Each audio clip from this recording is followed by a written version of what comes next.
A local grocery store that served the community for more than a century sees its doors forced closed by a city today.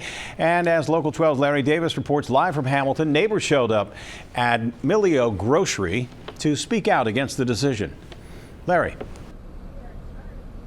Hi, Rob. Well, you won't find too many businesses in this Hamilton East Side neighborhood. And since 1914, Melillo's Grocery here on the east side has been the go-to place for a loaf of bread or a gallon of milk or even a candy bar for the kids. But now the city is forcing the owner to close because of code violations, and neighbors aren't happy.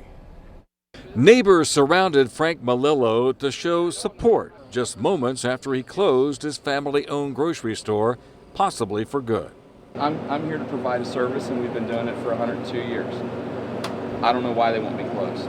Melillo's father and grandfather ran this East Side grocery store for over 100 years. Your dad and I was kids together, and your mother, your grandmother was running the store. Hamilton city officials released copies of the first and last inspection of the grocery store. They say improvements had not been made, and Melillo's had not had a food license since March. The city says it had to follow state code. Yeah, it all started with a toilet in the basement. They didn't like the toilet in the basement because it wasn't fancy and clean and neat. I'm like, fine, well, I'll disconnect it. We won't use it. Supporters voiced anger and sadness over the closing of this neighborhood's only grocery store.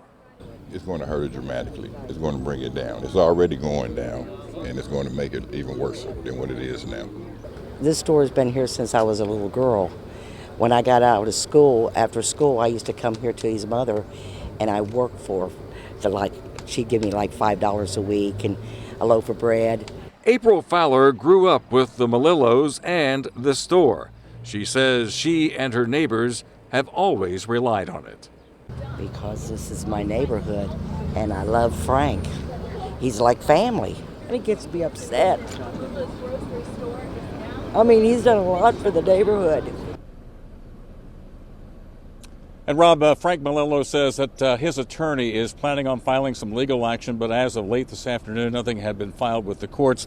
He also says that he told me just a short time ago that some council members have actually dropped by to show support, and he's hopeful that he can reopen this store, which is pretty much an anchor in this neighborhood.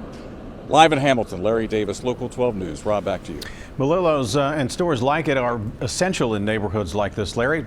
So isn't there just some fixes that could be made and put them back in business, or do you know? I would think so. I think, there's a list of issues that the city had. They've fixed some of those issues, apparently, according to the city. So others, I guess, need to be rectified. So I guess it's a matter of, when and where these changes could take place. Yeah, and how much it costs, I imagine. Thanks very much, Larry. City leaders tell us they hope the closing of the store is temporary.